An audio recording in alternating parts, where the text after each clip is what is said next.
It's not only a decorative garden, it's also a very much lively garden. We spend also a lot of time there. So this park was also my parents-in-law get married here in the park, and two of my children, some sister-in-law, brother-in-law. So this garden was really so a lot happy moments happening.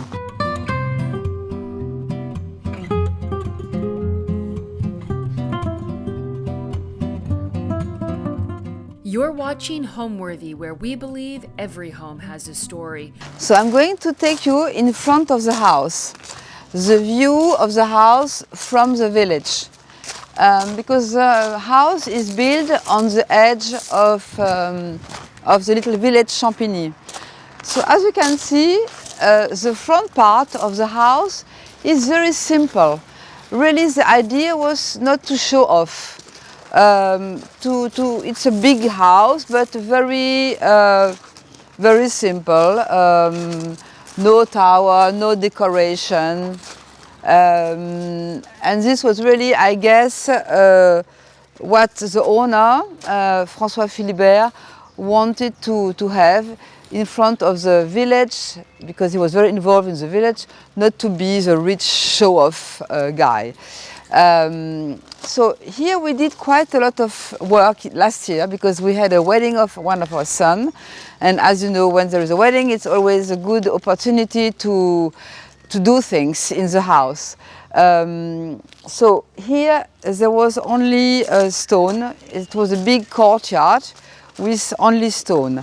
Today, as we are not allowed anymore to use all the product to put the little leaves out of the stone, to have stone like this, some little gravier we call, it's a nightmare. So we thought we have to bring more green in this space, and we wanted also to make this space more interesting. And I think it's like in a house, when you sequence the space, it makes it bigger. And that's what happened. So we created this square of grass, which are like a sequence in the whole courtyard. We had these little trees, so it makes like a little sculpture.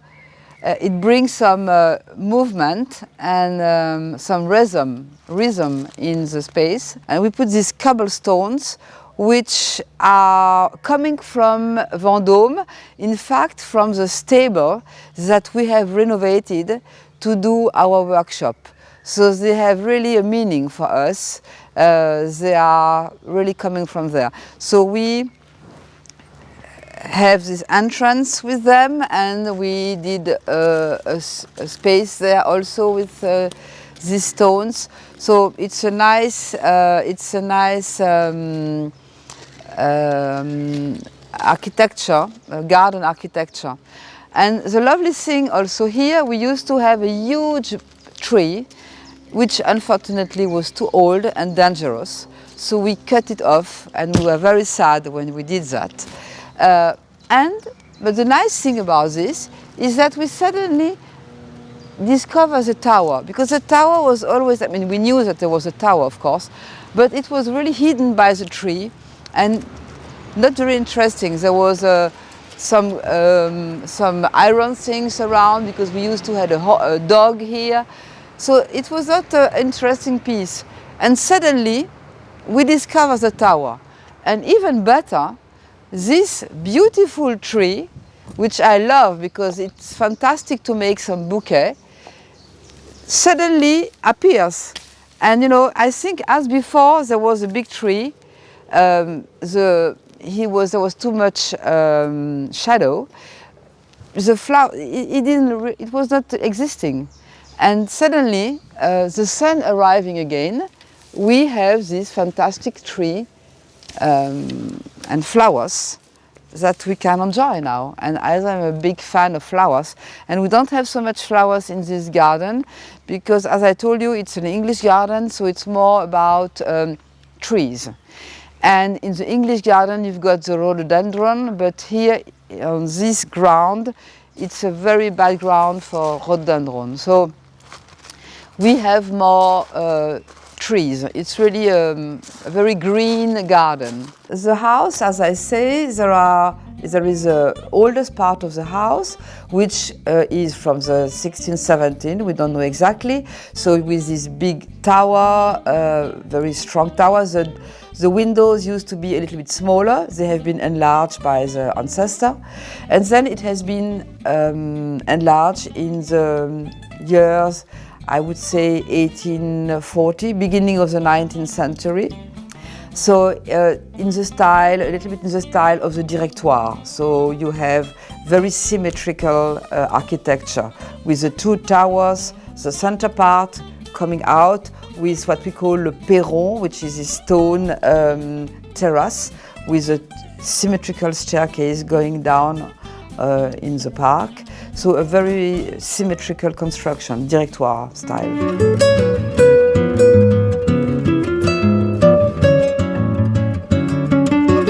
And so here you see we arrive, slowly going down in front of the house.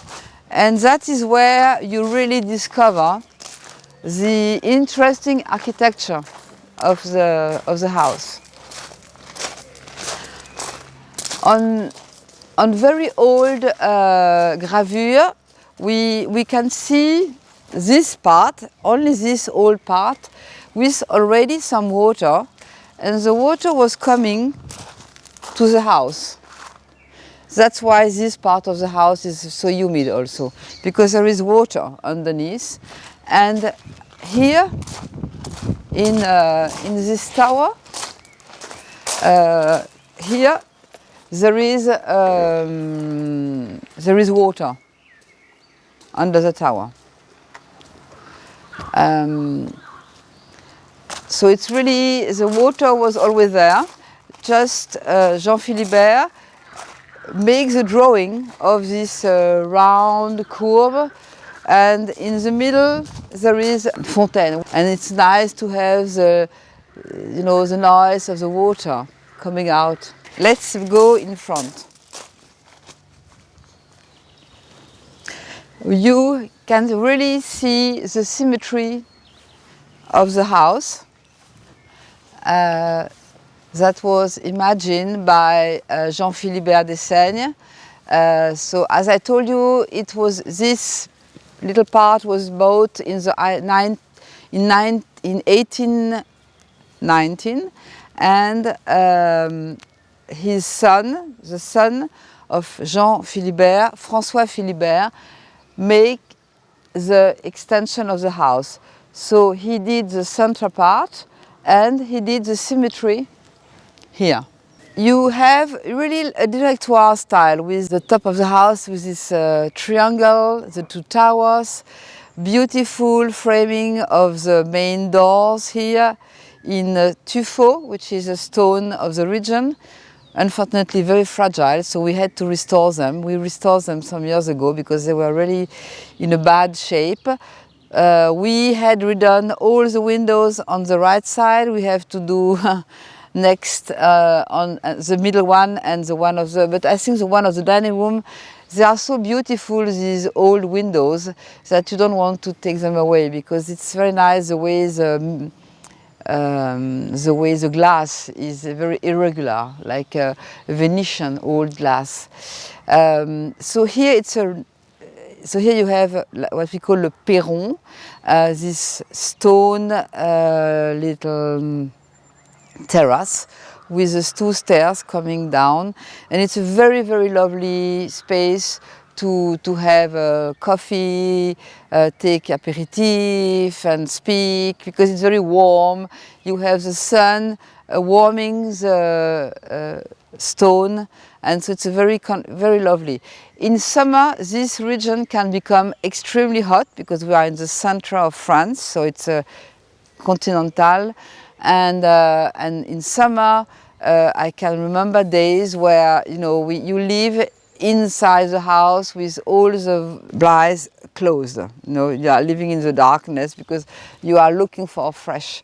And the fresh parts are the old big towers, which the big walls that keep the fresh. Here we are playing a lot of croquet, that's our national sport here, together with the children, and often we have a little boat, and so they go on the water.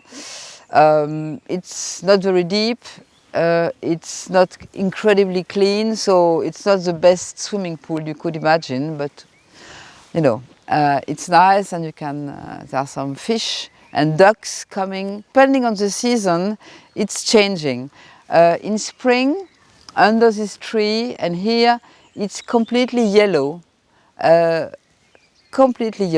magnificent, full of this les jonquilles. And now you have these lovely blue flowers.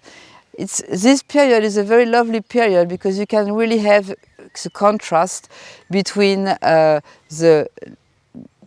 grass, narrow grass, and the grass, the more wild grass, with these blue flowers. I love this period. It's a beautiful time of the year. When the weather is shining, it's even better. But it's the nature is exploding. In the park, there are some young trees, because the tradition was that every time a child was born, we plant a tree. So, because my father was a big forest man, and so he introduced the tradition here in this house. So we can have a little tour in the garden if you want. So around, next to the house, you have the farm, because all these big houses had got some farmers and a lot of buildings which belongs to the house, like the green, and also the house for the man, the gardener, who was doing the green garden. And so here you see the water is turning around. It's making like a curve. There is a little island in the middle of the lake. Here there is a very, very old tree, sequoia, yeah, extremely massive, impressive. And so depending on your age and your energy, we have the big tour. The tradition is to do always le tour du parc. So you have the big tour and you have the small tour. So when you get older, you do the small tour. Here there is a lovely little view, I think quite a romantic view on the house. It is a view that I showed you on my little, in the bedroom. There was a little wooden panel with a painting of the 19th century, and it was exactly this view with a boat on the sea. So nothing has changed, basically. So here in the summer, we have a little boat, and we go with the boat in the middle of the water. So it's a big adventure for the little children. They feel that they are making a cruise. So the tradition is to have at least one time in the day, le tour du parc. And when the children are small, I remember when the children were smaller, we did it in the evening after the dinner. And they were completely scared, and sometimes we run and we leave them on the road down the park in the dark, and it was a big excitement and big event for them. Also, the park is a nice space for Easter time where we hide the eggs, the Easter eggs. So it can take hours to find all the eggs. Sometimes we lose them, we don't know where they are, and we may find them 1 year after because, you know, we put them in some strange place. And we really do the big tour when it's Easter, and so that the children really, it's even the adults are looking for the eggs. It's a big excitement. In summer, there is a farmer who is coming, and he will take off all the grass for his animals, and it's a very beautiful time where you can see them. They are still doing that with the hand, so it's like you know, it's like a picture of the Impressionists, like Renoir, and to see them doing these les meules de foin, these piles of straw for the animals. So it's not only a decorative garden; it's also a very much lively garden, even used for the farmers next. And you have also a lot of children have a lot of remember of doing some houses in the trees, and there is a tennis court, so we spend also a lot of time there. They even dare to swim sometimes in the water, which I find incredibly not very tempting. And of course, when we had the weddings here, we put a big tent in the park, and so this park was also my parents-in-law get married here in the park. And two of my children, some sister-in-law, brother-in-law. So this garden was really a lot happening, a lot of happy moments happening. And the house was also, during the war, host, it's not really the host, but they take by the German army, who were living there but they were very polite, and also the legend says that there was an old aunt living here, and she was even stronger than a military general. So she was, all the German military were had to say to do what she wanted. So it happens in a good way.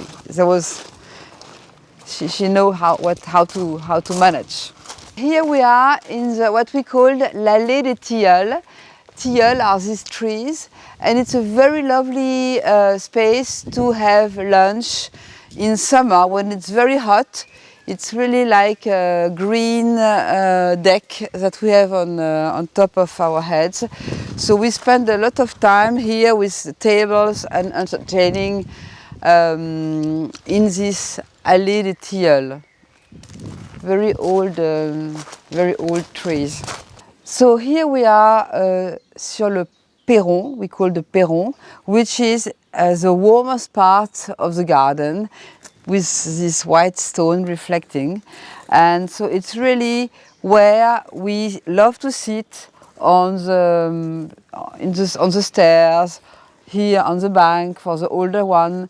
And everyone is, that's where we speak, we have coffee, we have aperitif, and also where we do all the family photos when we are all together. So it's a very hit point of the house and of the garden. So dear friends of Homeworthy, it's time to leave you. Thank you for your visit. I hope you enjoy sharing with me this wonderful family space. You see, the frogs are also saying goodbye. So au revoir, à bientôt.